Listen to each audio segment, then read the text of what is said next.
Welcome to the Wandering Drew. I am Drew. Meal planning and buying food can be such an overwhelming task when you're planning a trip, especially if you're new to backpacking, camping, or hiking. Without getting too involved in the process, I'd like to discuss some thoughts on food on the trail. Stay tuned.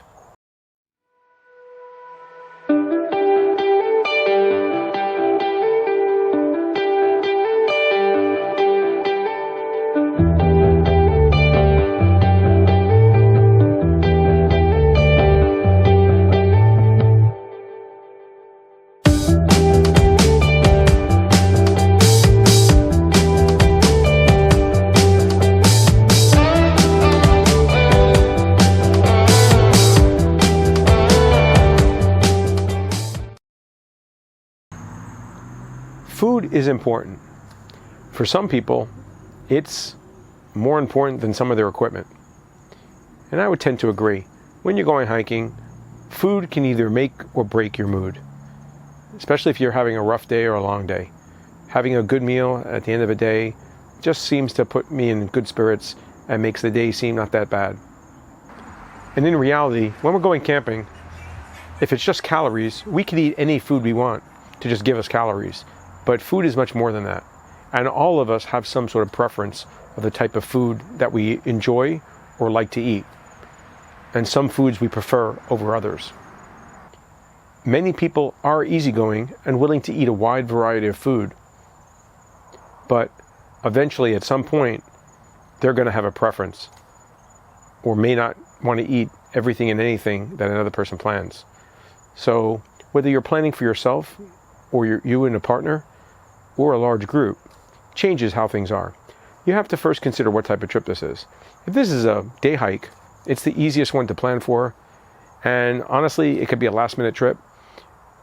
A lot of it depends on what time of year and what time of day you're going, and what your other plans are. So while a day hike, and that's any hike that you're doing, but not spending the night out in the woods, may vary. You could be doing a half-mile walk, or you could be doing a 10-mile walk, and those are going to change things and what time of day you're going. For instance, if you're going at 10 o'clock, I would assume that you drove to a trailhead and more than likely probably had some breakfast early in the morning or before you hit the trail. Or maybe you're going to hit the trail and you plan on meeting or going somewhere after the hike out to eat lunch or breakfast. In that case, you're not going to want to eat on your trail. All those things aside, if you're doing a day hike that's just a mile or two, it's probably taking you less than an hour to do that. You probably don't need to plan for any food. If you've had breakfast already, you probably can get away with nothing but water. If you really are concerned, pack a short snack, a small snack with you. If you're going for several hours, you're probably going to want to plan more elaborate meals that you're going to take with you. And I would say most day hikers don't bring a stove and don't plan on cooking. Now, if that's something you want to do, go for it. But most people are just going to bring ready-made food or snacks along with them. If you're hiking to a particular place and planning on stopping there, you might want to plan to have your meal there at the same time. So let's say you're going to hike up to a summit of a mountain and then hike back down to the parking lot where your car is. You might plan, to go up the mountain, have lunch or a picnic on the top of the mountain, and then go back down. So in that case, bring the foods you want. Easy foods to bring are, sandwiches or subs. Other meals are really common to bring are some sort of sandwich that you can make at home or pick up on the way there. Protein bars if you don't feel like cooking, or even shakes, you can just add water. Candy bars, all different types of snacks are available. And the same would go with bringing these things when you're doing backpacking as well, because you want to travel light and you want to have food that's ready to be cooked, or ready to be eaten, I should say, without cooking it. So these choices are numerous and readily available. And honestly, once again, you do what's good for you. You can bring and eat anything you like. So if you feel like stopping to make ramen noodles on your day hike, then go ahead and do that. That's your business. You hike and eat what you want. But it's very, very uncommon for a day hiker to usually stop and make a meal. It's not the norm. And you can easily use meals using prepackaged stuff like cold cuts and cheese. I would avoid chocolates and other stuff during certain times of the year because it's hot and they melt as a snack. And even during the summer, if you're buying cold cuts, they're probably going to keep while you hike because you're not out that long. If it is a long trip and you plan well and you're not traveling that heavy that you have a tent and a backpack, you can throw a cold pack in your backpack to keep your food from getting too hot or spoiling. Or you can even freeze a water bottle and use that as a cold pack, and it'll also be your water as it melts in your pack, and you can drink it so that you don't have to carry as much weight. And that covers pretty much a day hike. If you're doing a camping trip, and this is where it gets fun, because for a camping trip, to me, the food is a star. I've always enjoyed my camping trips, spending time with my friends and family, but the food becomes a focal point. Especially since you have so much time at the same spot, it's easy to plan out more elaborate meals. You just have to decide how much you want to bring and how far you want to take this. If you're bringing your car to the site and you're camping right near your car, then really you're unlimited. You can bring all kind of pots and pans and whatever you need. Sometimes you're going to cook over an open fire or you have a stove, but you can bring a lot of equipment with you and not have to worry about it because you don't have to carry it on your back. If you're hiking into a campsite a little bit, that may change things a little bit as well, because you're going to be limited in what you want to carry or feel like carrying. But if it's a very short distance, you're not going to be so opposed to carrying a lot of stuff. So you can plan these meals as much or more as involved as you want. And common things that you may want to do is, usually breakfast to me is something you might have at home or maybe a little more elaborate. For breakfast, you can have bacon, sausage, eggs, pancakes, waffles. You can either make them on site, or they could just be something you have to heat up.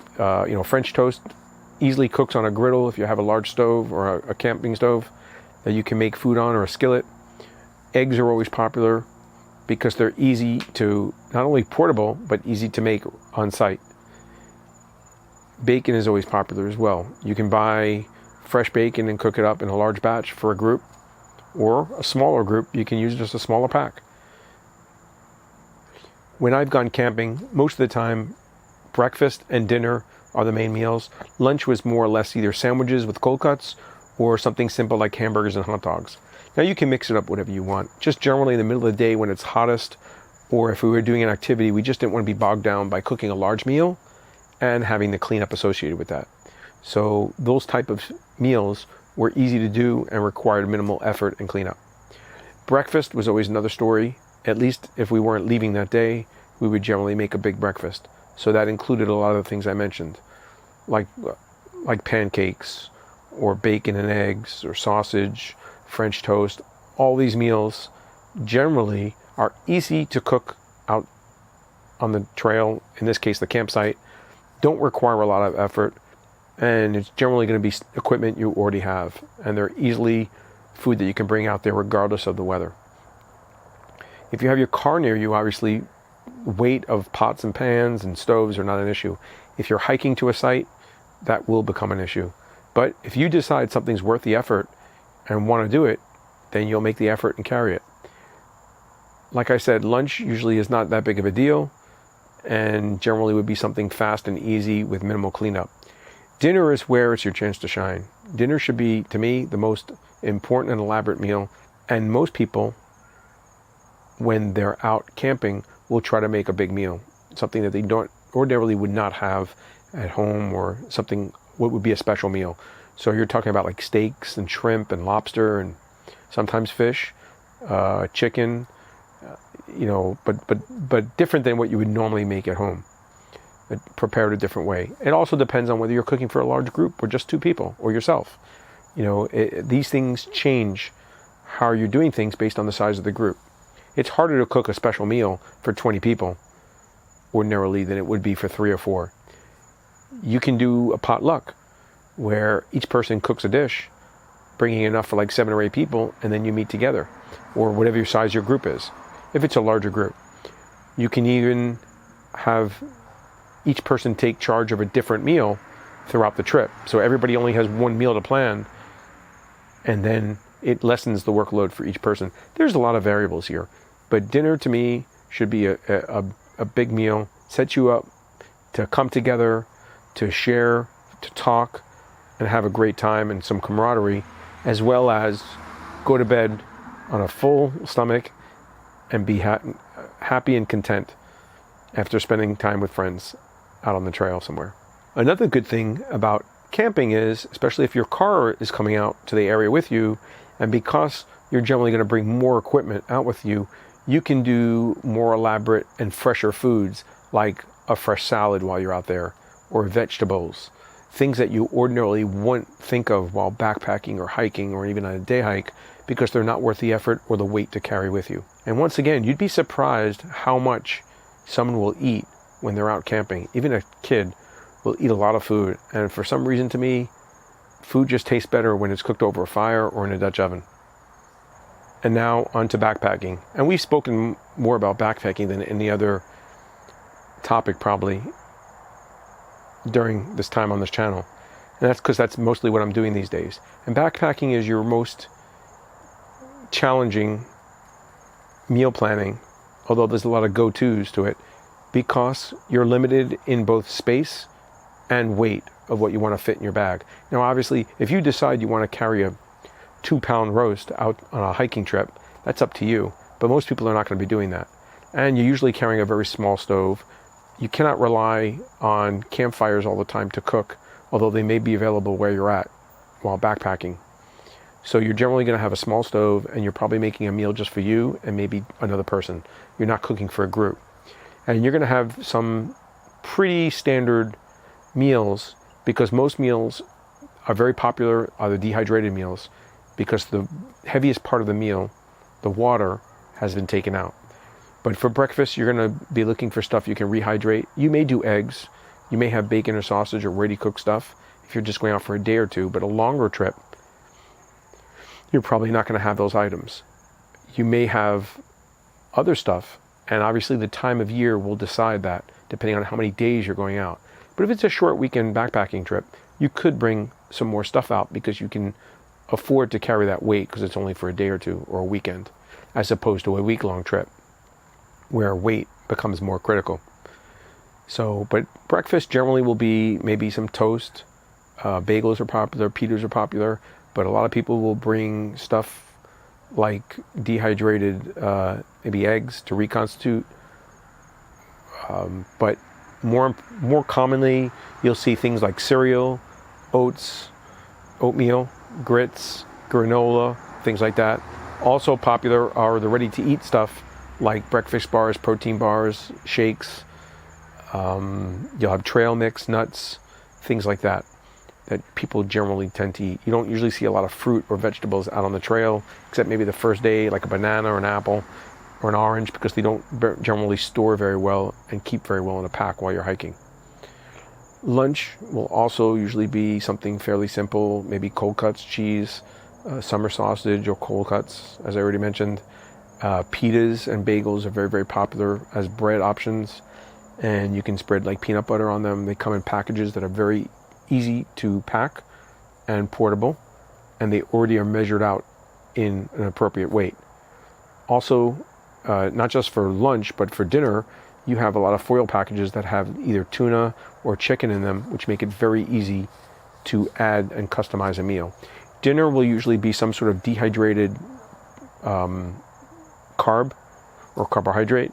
So you're talking about rice, couscous, pasta are all common things, baked potatoes even. And these meals also lead a lot to customization, as I mentioned. So you can add in tuna if you want. You can add in, let's say summer sausage or chopped meat. You can add olive oil or different flavorings. Dehydrated vegetables are an option as well.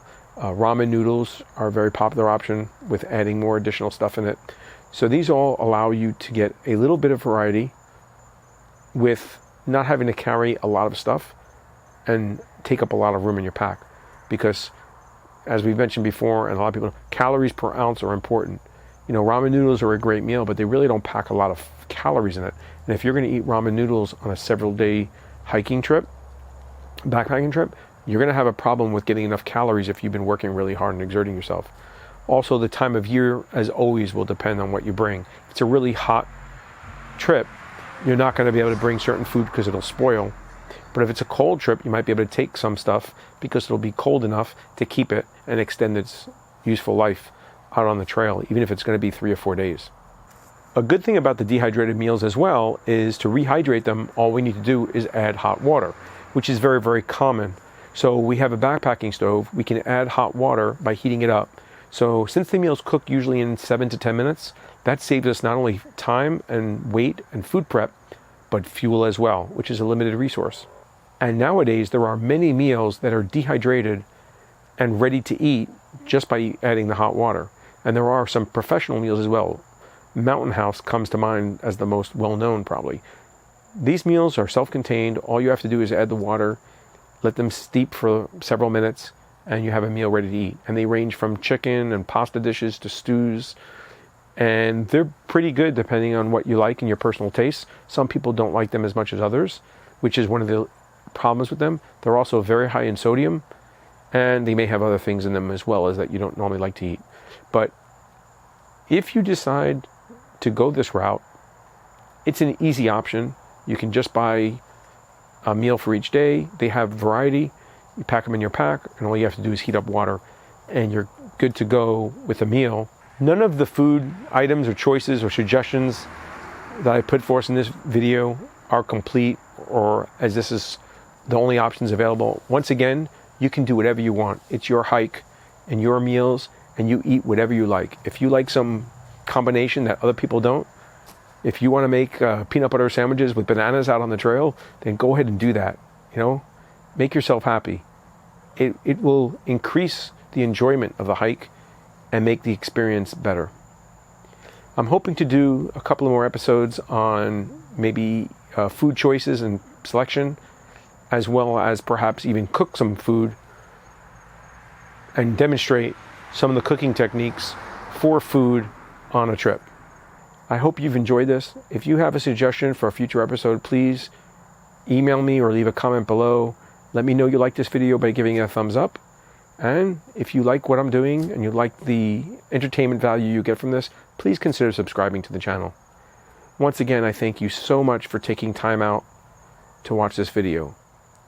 I hope this sheds some light on some possible food choices for you in the future on a trip or while on the trail.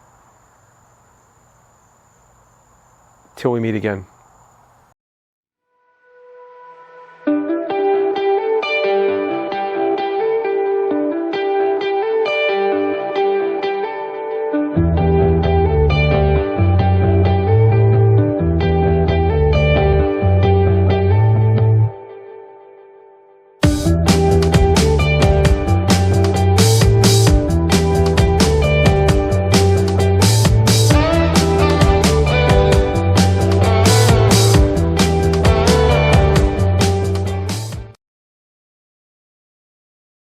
Most people, when they're hiking, and most people